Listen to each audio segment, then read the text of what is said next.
ভালো স্যার, না ভালো আছি ভাই। কোনটা আপনাদের আমরা আসছি ওই বগেরগাছি থেকে। এই বলতে আপনি স্থানীয়? কিন্তু স্থানীয় কি? স্থানীয় এই মসজিদের সম্পর্কে জানবো তো কি? ওই হালকা পাতলা তুমি জানি না ভাই। না আমরা আসলে মানে বিভিন্ন জায়গায় ঘুরি, আমরা আসলে বিভিন্ন জায়গায় ঘুরি। আমরা ভাই আসলে এত কিছু জানি না। আমরাও ছিলাম বাইরে, আমরা জানি যে মসজিদটা উঠেছে। ঠিক আছে, এটা কত সালে দিনে আপনার মুরব্বী বা এই যে এই জায়গায় সার্চ করলে আমার মনে হয় ভালো হবে। এটা না ওই যে মসজিদ খারাপ লাগছে এই জন্য সরে আসতে গেছি। গোলাকাটা মসজিদই আপনার এই দেখেন এই স্ট্রাকচার আছে, এই যে এইটা আপনি ফলো করলে হবে। এই জায়গাটা ইয়ে আছে, দেখেন চিহ্ন আছে।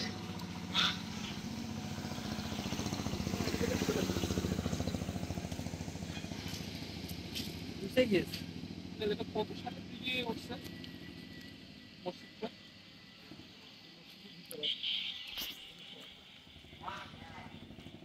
আপনার 800 ইঞ্চি বলবেন, 800-900 বছরের আগে এটা বিলুপ্ত হয়ে গেছে। যদি এই মসজিদটা যদি এখন ইয়ে না করা হয়, বুঝলেন, যদি ব্যবহার না করা হয় তাহলে ভেঙে ফিরে পড়বে, বলতো না? জি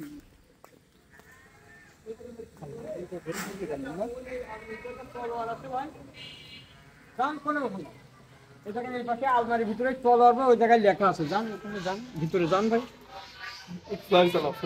যান ভিতরে, যান ওই জায়গায় ইয়ে আছে না সেভ করনি। এই যে লাইটটা এই জায়গায় দিয়ে নেন, এই যে আলোর পাশে যে লাইট আছে, বড় লাইট, রড লাইট, এই যে টানি টানি দেন, এটা দেন মাঝখানে দেন। হ্যাঁ হ্যাঁ, ওই দেখেন ওই ইয়েতে আর আছে।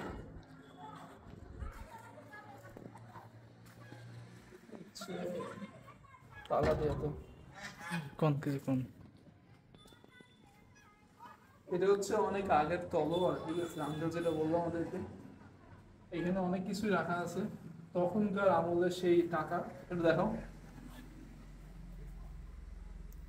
এই যে টাকা, এখানে মুদ্রা সহ অনেক কিছু।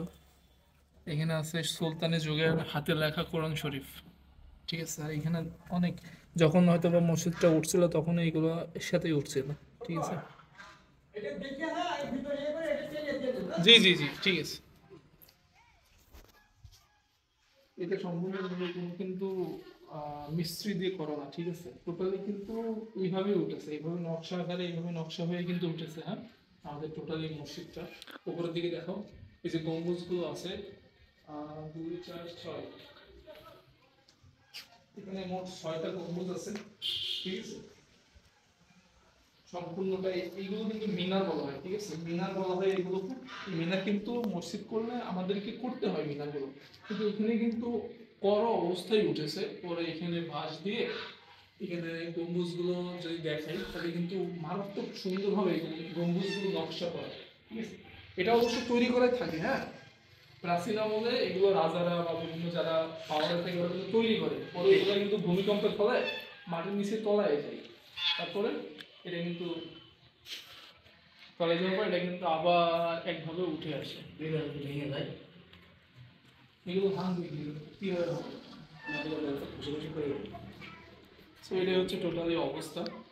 উঠিল না বানাইলো, বানানোই ঠিক আছে, কিন্তু মাটির তলে তুমি কি বিশ্বাস করো না এটা উঠিল? এগুলো মাটির তলে চাপা পড়েছে একসময়। ঠিক আছে, আবার একসময় উঠে আসে, এগুলো বানানোই শক্ত। এই সময় তো শক্ত, লোন অবশ্য ঘর থেকেও শক্ত। বারোবাজারের গলাকাটা মসজিদটা কিন্তু অতি প্রাচীন একটা মসজিদ। এটা অনেক আগের থেকে এখানে আছে। এই মসজিদগুলো কি হয়, এই মসজিদগুলো অনেক আগে বানানো থাকে আর এটা মাটির নিচে চাপা পড়ে যায় যে কোনো কারণে, আর তারপর যে কোনো একটা কারণে আবারও উপরে উঠে আসে। এই মসজিদগুলো পুরান আমলের রাজারা যে সুন্দর করে ডিজাইন করে তৈরি করছে, এটা বর্তমানে করতে গেলে যে টাকার পারিশ্রমের প্রয়োজন এটা বাইরের কথা। আরেকটা মসজিদ আছে গোড়ার মসজিদ, এটাও অনেক বড় আর অনেক চমৎকার। ওইটাই গম্বুজ আরো বেশি আর এটা তো কম। ঠিক আছে, তো এই মসজিদগুলো মারাত্মক মারাত্মক লেভেলে সুন্দর হয়। এই ওই সালা কি হচ্ছিল এটা আমার সাথে, আমি তো পড়ে যাচ্ছিলাম। কি হইতো এখন, কাদা কুদি মাইকা শেষ। এটা হচ্ছে আমাদের ঝিনাইদহ কালীগঞ্জ, ঝিনাইদহ 12 বাজারের অন্যতম একটা সৌন্দর্য গলাকাটা মসজিদ। ঠিক আছে, তো এর সৌন্দর্যটা কেমন, এটা কিন্তু আমাদের ঝিনাইদহের একটা সম্পদ, আদিম আমলের আদিম যুগের একটা সম্পদ। ঠিক আছে, মারাত্মক সুন্দর পাই।